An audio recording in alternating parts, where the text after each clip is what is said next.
I'm Erin Cortus, Associate Professor and Extension Engineer with the University of Minnesota. I'm Culhane, Veterinarian and Professor at the College of Veterinary Medicine here at the University of Minnesota. So a very general biosecurity question.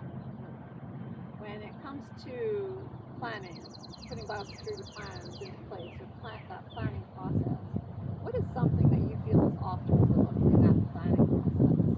In the planning process, I guess one of the things that I think is overlooked is there's going to be people wanting to enter the barns and do their things as quickly as possible.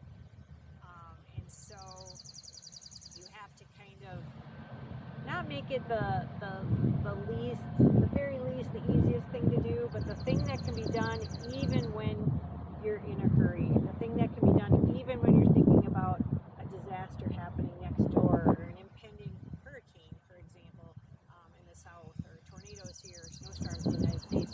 How can I do this even if I'm slightly thinking about the next step and not this step? And so I'm not the expert in that area, but just making sure that it's done routinely, that it can even be done fast, so it just becomes natural. And then the second part is not to assume that everybody can do this naturally every day, because they always think, oh, veterinarians know biosecurity. No, there's been farms that I've been on that I don't know which way to go. I don't know which boots are mine. Laboratories where I don't know if this is the door to go in, or that's the door to go in, or where are my hands. And so don't assume that people know. And I guess that goes back to my first part. In an emergency, you're not thinking, and you need those reminders. Reminders, it's hand washing first, then your mask, things like that. So I think making those steps always available. Don't assume people know what's going on. As a vet, you visit different farms, or vets visit multiple farms, and each farm is different. Each farm should be different. Each farm is adapting to their own situation, their own facilities.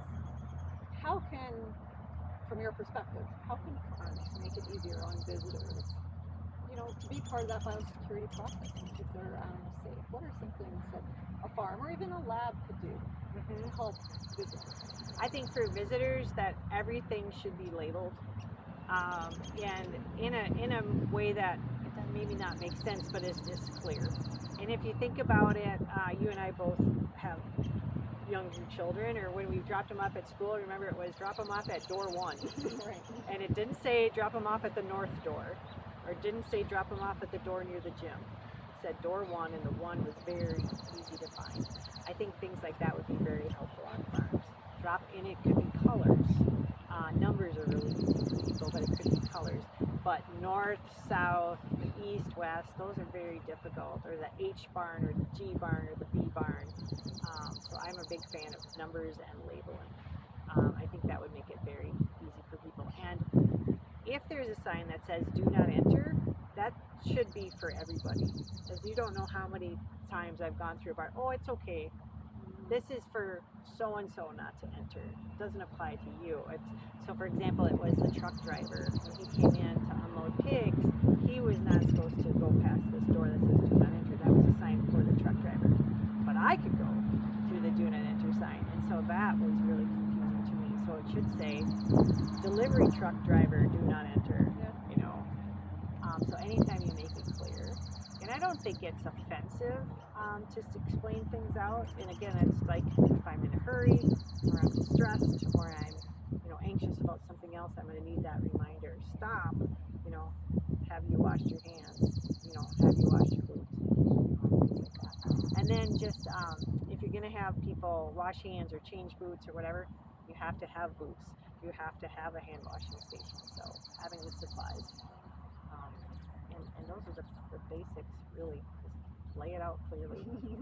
Doesn't have to be sophisticated. So I'm going to ask, you work with multiple species of animals in this vein of biosecurity. What are some of the differences that you've seen between, let's say, the poultry industry and the swine industry in their approaches to biosecurity? I guess the biggest thing would, is really that showers in the swine industry, and that here is everything for the pig farm. once you're in the pig farm, you're in the pig farm and you're not going in and out. Whereas I think poultry, there is a little more tendency to have the houses be actually separated from each other. So if you're going from one house to another on a farm, you're actually going outside. And I see that less often in a pig business, where if you're going to another barn, it's a complete change, or through connected hallways or things like that. So that's the biggest thing. On both of them, on both turkeys and swine, I've been surprised at the lack of fences and the lack of gates. Everybody's labeled, do not enter, do not, pass this line, but if there's not a gate, I'm going across. And so that's been surprising to me, and I know fences are really expensive, but that one's a surprise for both species of poultry and swine, but just the lack of gates, and just to expect that the sign is going to be obeyed. Right. Maybe I'm not a rule follower. No trespassing. Ooh, why not? It does make you raise a lot of questions as to why, right? All the biosecurity signage. From a high perspective, right? What do you think the swine industry could learn from the poultry industry when it comes to biosecurity, and vice versa? What do you think the poultry industry could learn from the swine industry? Oh, well, that's a good one. I think one of the things that the swine industry could learn from the poultry industry is how to really respect the line of separation, and to know where it is. So I think the poultry industry has a good point of, all of this is my poultry farm, my poultry premise in general, but at this point, if you're going to contact my birds, these things need to happen.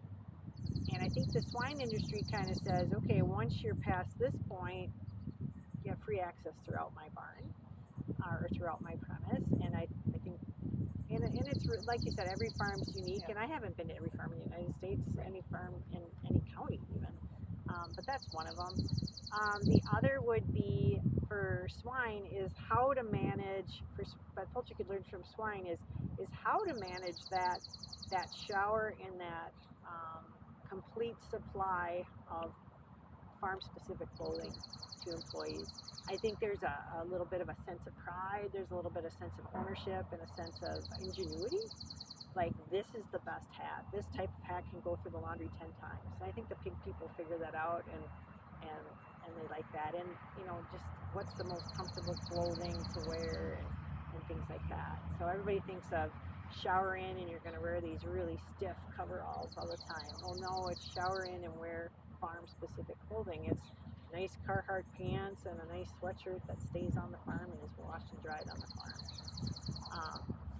And again, it's an investment, but I think that, you can make it enjoyable and give everybody a sense of camaraderie. And look at us, we're wearing our University of Minnesota gear, right? It just gives you that sense of, this is what I'm doing today, I'm representing Minnesota. This is what I'm doing today on my pig farm or poultry farm, I'm staying clean. And so I think that's